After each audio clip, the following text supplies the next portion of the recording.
It's a 25-year-old guy. His name is Justin Stanford. Who had to be on drugs. Yeah, he was really, all hopped up on something. He's a mess. He's a mess. He goes into this grocery store in Youngstown, Florida. Right. With a hammer, a very large one, and he starts threatening the clerk.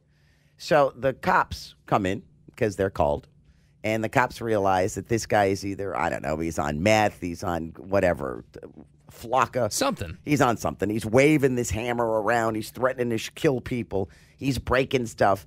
And all of a sudden, this cop shows up, and he's leaning. You can see him. He's in the aisle of this grocery store, and he's looking around. He's trying to figure out, I can't shoot him because he's too close to the clerk. So how am I going to take this guy out? And does the next best thing. Yeah, Major Stanford is his name. Okay. And the greatest thing about it is, and you can see the video, it's from the standpoint of the security camera.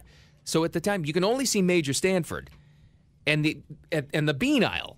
Where they have like baked beans, different things like this. And he's leaning over and he's trying to get a view of the bad guy.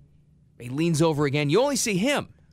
So he reaches in. He grabs a can of Bush's baked beans. It's great. And you only see him wind up and throw it down the aisle. And it's like, hits him right in the head. Bing. I was waiting for it to go ding. Right. But clocks this guy enough to daze him, but not enough to take him out. Like, he wasn't sure, like the major still wasn't sure whether he was out or not. So he said, well, for good measure, he reaches in again, gets another can of beans, hits him again. I love his sound effects. And that was it. He must have a hell of an arm. It makes me wonder if he played baseball in college or something because, the guy's not that close to him. Oh, no, he's a good 30 feet away. He was right down the aisle. And it's like, boom, he clocks him twice, and then the guy goes down the second time, and they swarm on him, and they take him. And now the guy's facing all kinds of charges, this Justin character. Well, the guy, they asked, obviously, the local TV news reporters, I didn't want to get anybody hurt, Stanford said. It seemed like the best thing to do in that very moment was to hit him with some beans.